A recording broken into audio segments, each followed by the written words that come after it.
I had just wrapped up my product launch presentation, a comprehensive report celebrating how our new analytics platform had captured 30% market share in just 6 months.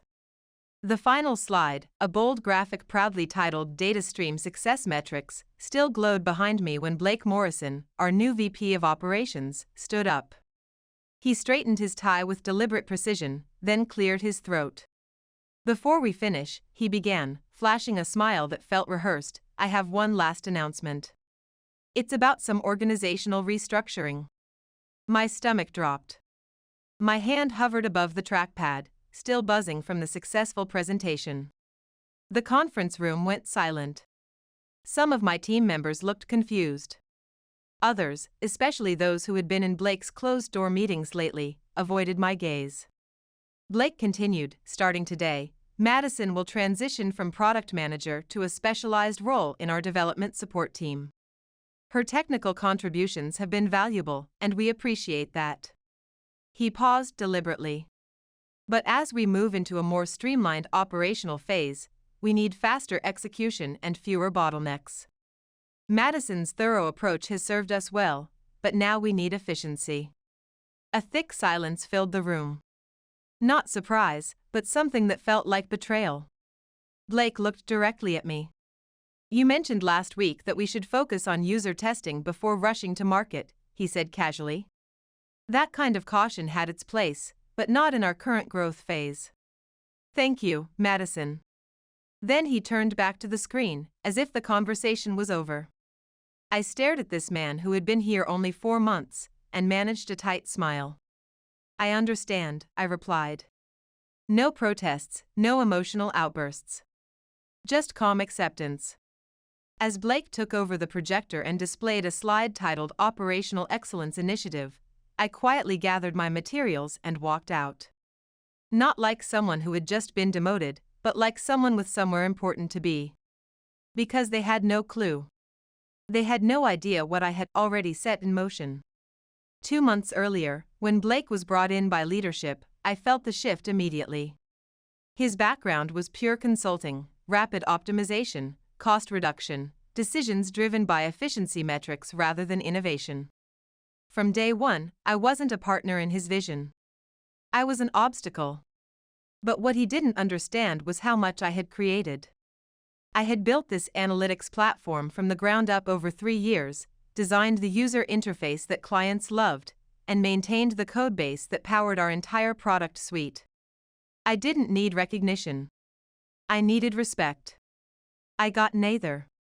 Gradually, I noticed the warning signs, strategy meetings I wasn't included in, feature decisions made without my input, a subtle but clear marginalization. One afternoon, I overheard his assistant scheduling a call with TechFlow, our biggest competitor, discussing potential collaboration opportunities. The transition plan, she said quietly, is to phase Madison out gradually. Less disruption that way. What they didn't realize was that I had already been preparing. I had been in conversations with TechFlow for weeks. Their head of product development had reached out after seeing my presentation at the industry conference. So I made my move carefully, through discreet meetings and confidential discussions. I connected with Vivian, my former colleague who now ran her own consulting firm, to help coordinate the transition. By the time Blake tried to coordinate with TechFlow, he was told politely but professionally that all discussions would now go through their new senior product consultant. He had no idea I was that consultant. So when he announced my demotion with obvious satisfaction, I remained composed. Because while he was scheming to sideline me, I had already secured my position on the winning team. Back at my desk, I slowly packed my personal items, a framed photo of my graduation from MIT, the custom keyboard my team had bought me, a well-worn copy of Don't Make Me Think filled with my design notes. I arranged everything carefully in a small box and looked across the open office. Blake was animated in conversation with the finance director. He believed he had outmaneuvered me. But Monday would tell a different story. Emails would circulate, partnerships would shift, and within days, that smugness would evaporate. Because the platform architecture they depended on, the code foundation their entire product was built upon, would soon belong to their biggest competitor. By Friday morning, I was ready to stop playing nice. The day began with a formal email from HR. The subject line read role transition details. The message was equally bureaucratic. Madison, please complete the attached transition checklist by 5 p.m. today. We will coordinate your new role assignment and workspace accordingly. Also, Blake has requested that you prepare comprehensive documentation for your successor. Best, Patricia, Human Resources. I almost smiled. Blake had humiliated me in front of my entire team without warning, and now he expected me to make his life easier, as if we were colleagues collaborating on a shared goal. Nevertheless, I replied professionally. Patricia, I'll ensure all documentation is thorough and complete. Best regards, Madison. It wasn't just professionalism. It was strategy. Every document I created would be detailed and accurate, but structured in a way that would highlight the complexity they were about to lose. The codebase was intricate, and they would soon discover how much institutional knowledge walked out with me. At 10:45 a.m., Vivian called from her consulting firm. They're starting to ask questions, she said. Someone from your old company contacted TechFlow about potential integration challenges. We saw this coming. TechFlow had responded formally, explaining that due to new strategic partnerships, all technical discussions would require their senior consultants' involvement. I knew what would follow. The panic would set in gradually. By Monday, my platform was critical to their product roadmap, and they hadn't realized how dependent they had become. Vivian laughed softly. Congratulations. You just became their biggest technical vulnerability. I leaned back in my chair, looking at a small collection of industry awards on my desk, all earned for my platform innovations, recognition for user experience design, technical excellence, and market impact. They had celebrated my work once, before I became inconvenient. That evening, I met Zoe for coffee, one of the few people in the office I genuinely trusted. We found a quiet corner at our usual cafe. She leaned forward and whispered, "Everyone's been talking about it." Blake was pleased with himself all day, but something shifted around 3 p.m. He looked stressed. I sipped my latte thoughtfully. TechFlow? She nodded. They were supposed to finalize next quarter's integration this week, but the meeting got postponed. Legal flagged something about new partnership requirements. Blake's demanding explanations. I smiled slightly. So he finally noticed. Zoe leaned closer. He doesn't know it's you, does he? Not yet, I said quietly. And I'm not planning to enlighten him. The next morning, Saturday, I received an email from Marcus, their lead developer. Hi Madison, I know the transition was sudden, but I was hoping to discuss the platform architecture briefly. There's some confusion about the integration protocols, and you're the only one who understands the full system. Would you be available for a quick call? I didn't respond. Not out of spite, but because it was no longer my responsibility. Instead, Vivian sent a professional message on behalf of her consulting firm. The email informed our old company that all technical discussions regarding platform integration would now be handled through TechFlow's senior product consultant, me. Sunday evening, around 8:30 p.m., my phone lit up. One missed call, Blake Morrison. One new voicemail. I didn't play it. Vivian had advised me, let your silence speak volumes. She was absolutely right. Monday morning hit our old office like a shockwave. I got up early, brewed my coffee, and checked the company's internal project dashboard, still accessible through my temporary credentials. A warning indicator flashed on the screen, integration dependencies unresolved, Q4 launch at risk. That status, left unaddressed, would derail 3 major product releases. At 9:45 a.m., Zoe texted, Blake burst into the engineering stand-up. Nobody understands what's happening. He looks exhausted. By 10:30, the tech industry news was circulating. An announcement had been published. TechFlow announces strategic partnership expansion with senior product consultant Madison Hartwell. This collaboration strengthens TechFlow's competitive position in advanced analytics platforms. Our commitment remains to deliver cutting-edge solutions for enterprise clients. My name was right there in the announcement. It didn't need explanation. Everyone who understood the industry could see the implications. At exactly 11:15 a.m., I received a brief email from Blake. "We need to discuss this immediately." I forwarded it to Vivian. 20 minutes later, she called, amused. "He's in full panic mode," she said. He just realized who's now working with his biggest competitor. But the reality was, he hadn't grasped the full scope yet. My platform wasn't just a product feature. It was the core analytics engine that powered their entire data infrastructure. Blake had staked his reputation on the upcoming enterprise launch. Without my architectural knowledge and the improved version I was building at TechFlow, their whole competitive advantage would crumble. From my apartment, I could hear the morning traffic building outside. My work equipment was still in boxes near the entrance.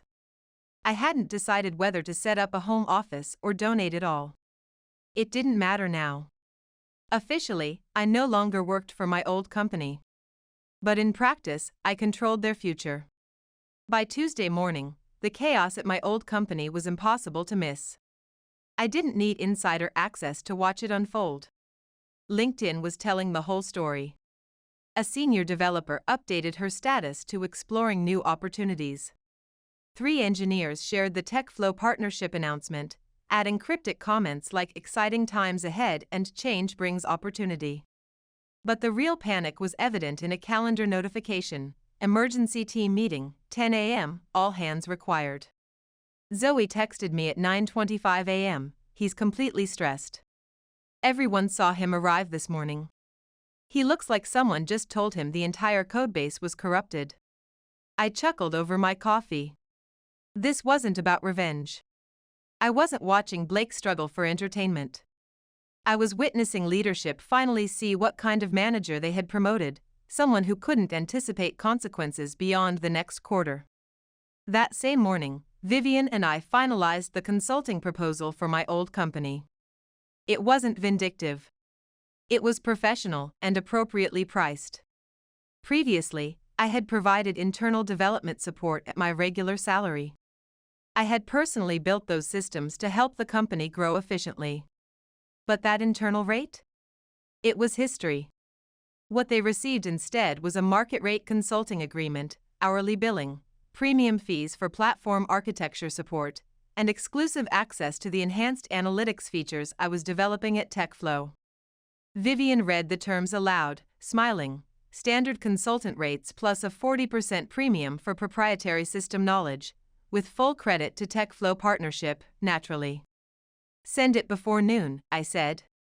"Let them digest it with their lunch." Later that afternoon, my phone chimed. A message from Zoe, "Madison, the development team figured it out. Everyone's talking on Slack. You're consulting for TechFlow now." Blake is furious. He called the entire engineering team into a closed meeting. Also, 2 product managers asked me for your contact info. I began typing a response, then stopped. Sometimes silence was more powerful than words. Meanwhile, my old company's HR department sent a formal reply. They acknowledged our proposal but wanted to negotiate different terms. Translation: they couldn't afford the market rate, and they hoped I would cave. I wouldn't.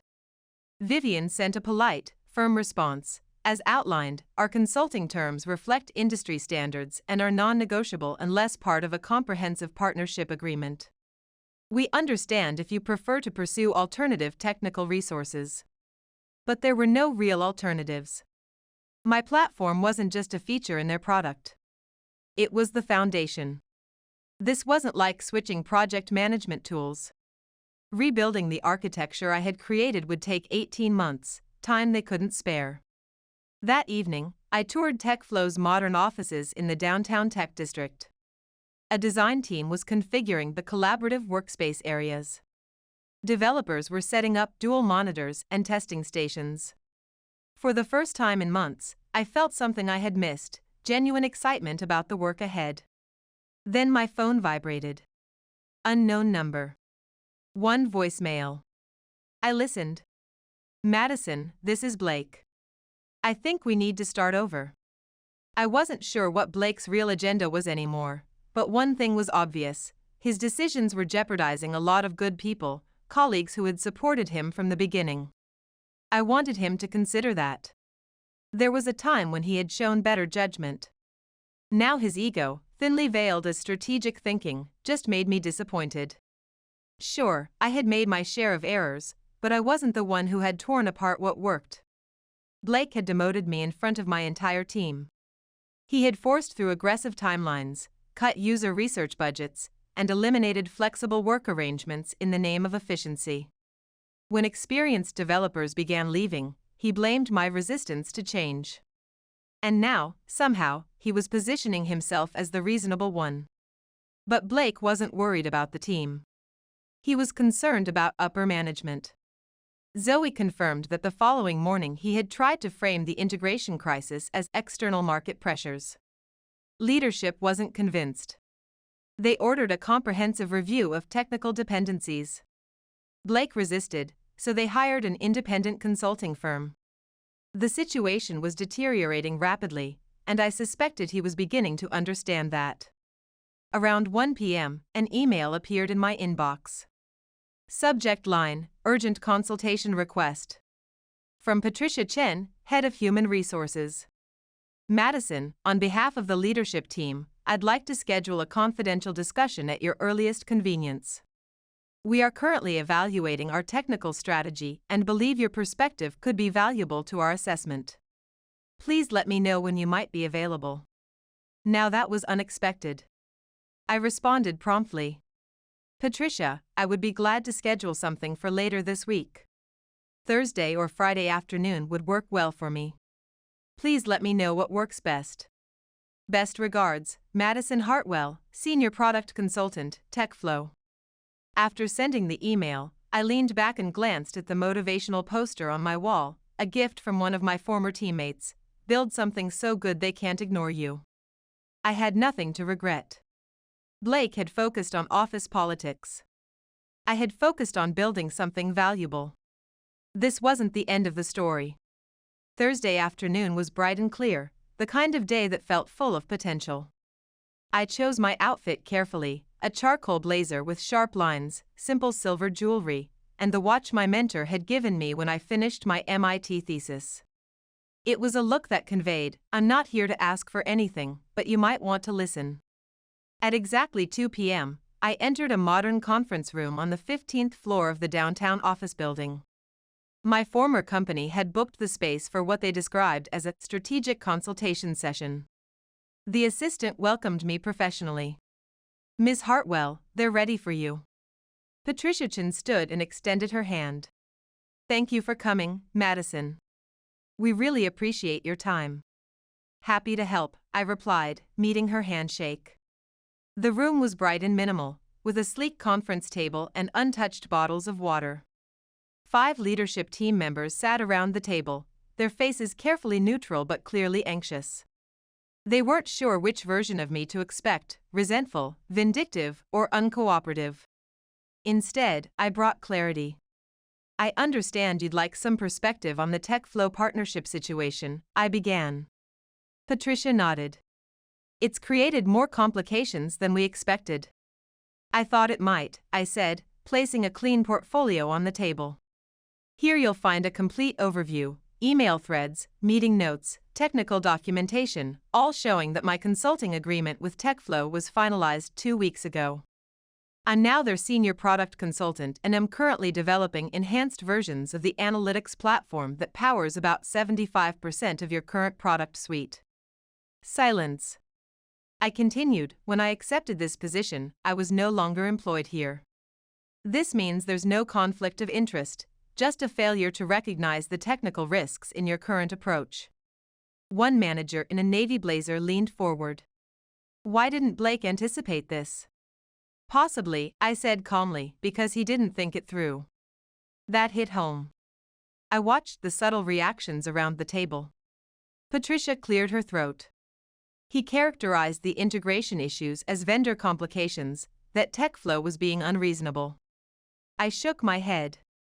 TechFlow is more innovative now than they've been in years. What's unreasonable is Blake's assumption that eliminating technical expertise would somehow accelerate development. I paused, then added quietly, sometimes the real bottleneck isn't the person asking questions. It's the person who doesn't understand what questions need to be asked.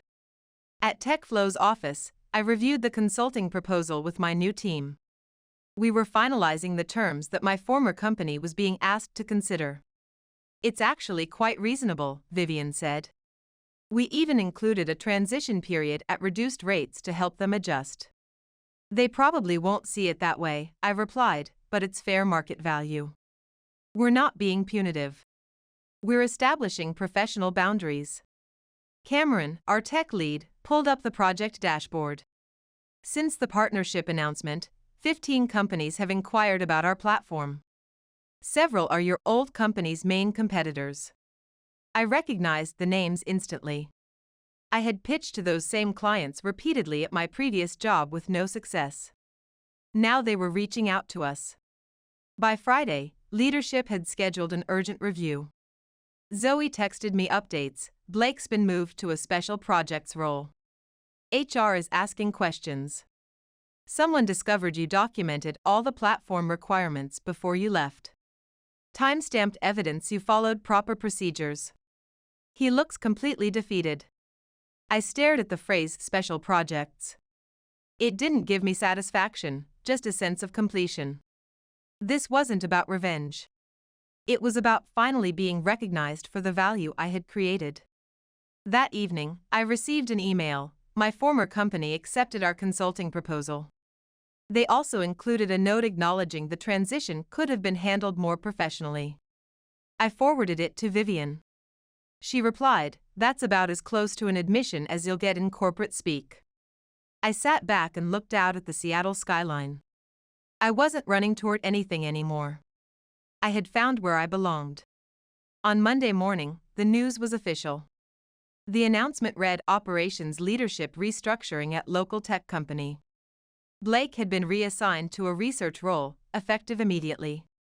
Zoe confirmed it, no team meeting, no farewell message. By 11 a.m., I was in our development workspace. New partnership inquiries were coming in steadily.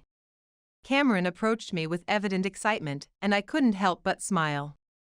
This was only the beginning. Something unexpected happened that morning. Cameron came over with an expression I'd never seen before. "You're not going to believe this," he said. "Your old company just published their consulting agreement, and they actually credited you properly." I looked at him in disbelief. "Are you serious?" He nodded. "I'm completely serious. They wrote it clearly, platform architecture developed by Madison Hartwell, enhanced through TechFlow partnership. Right there in the public statement. Legal must have insisted on it." I read the document, amazed. There it was, my name, finally connected to the technology one had created. Seeing it documented officially was like finally being able to exhale after holding my breath for months. "They never acknowledged it before," I said quietly.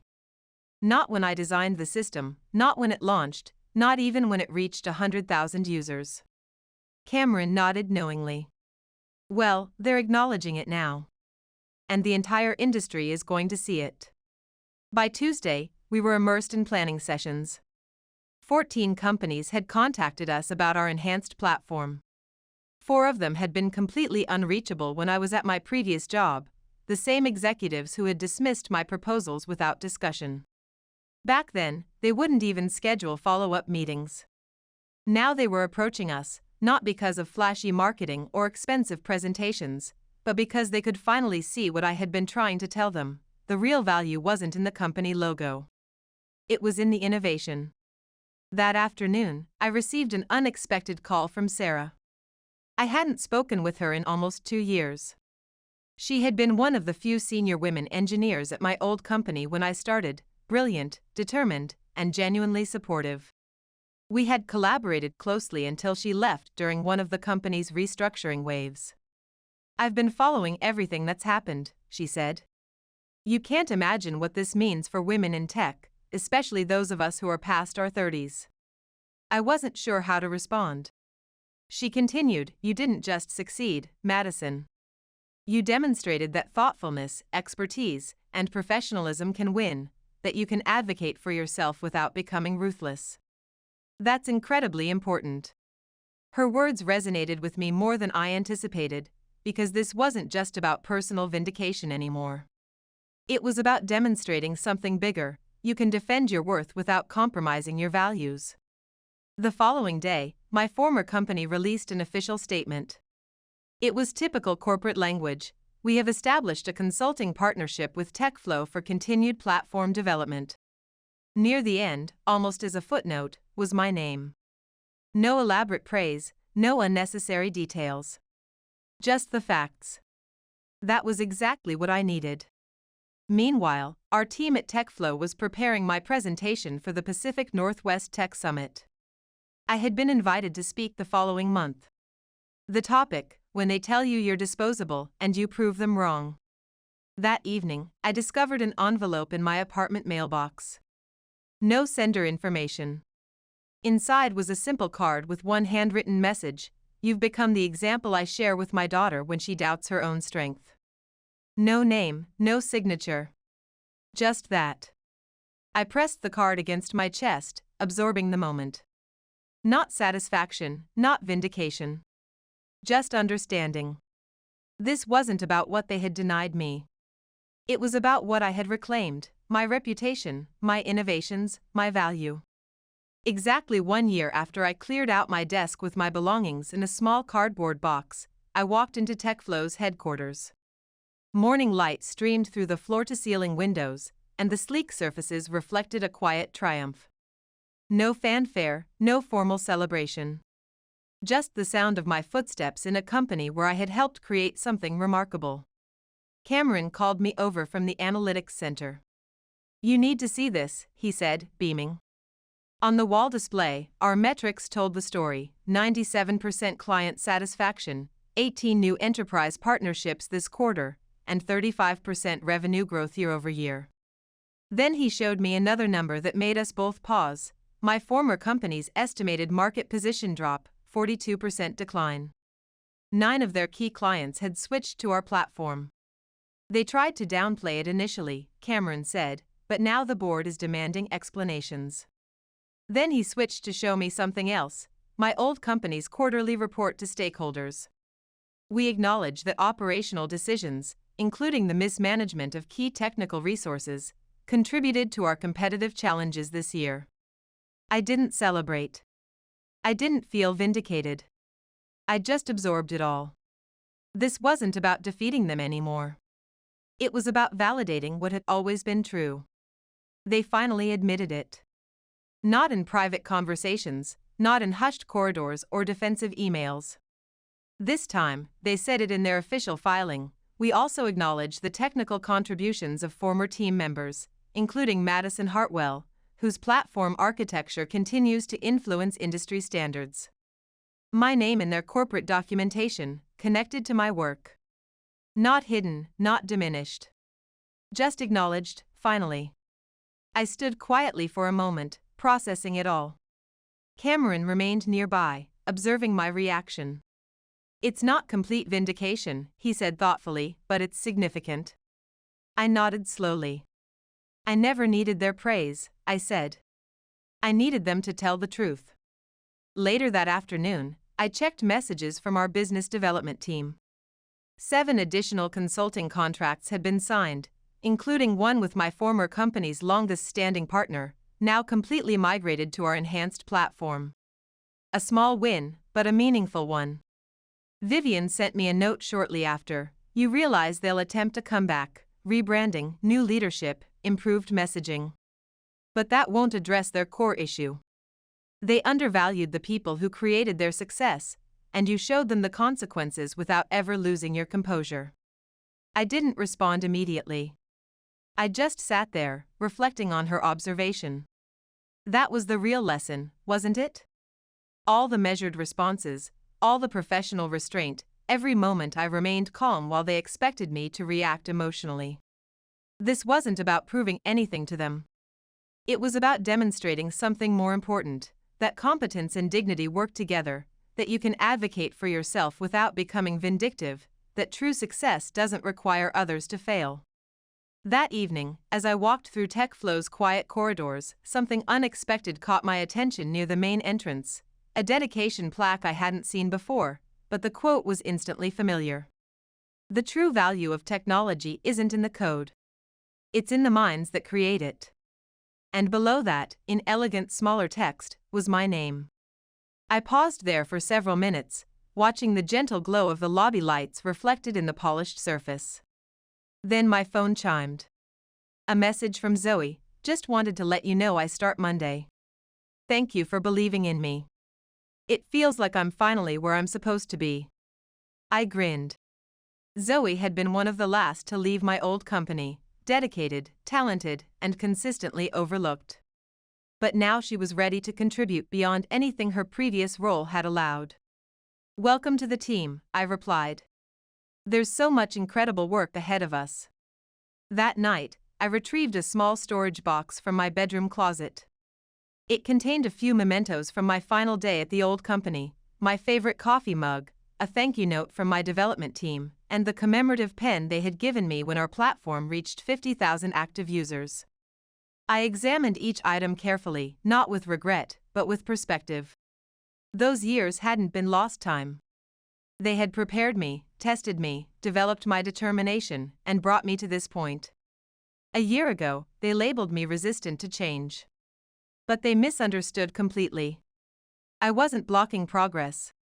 I was ensuring the foundation remained solid. Now I'm building something superior, under my own direction, with colleagues who understand the vision. And this time, my contributions aren't buried in footnotes or relegated to acknowledgements. They're prominent, recognized, exactly where they should be.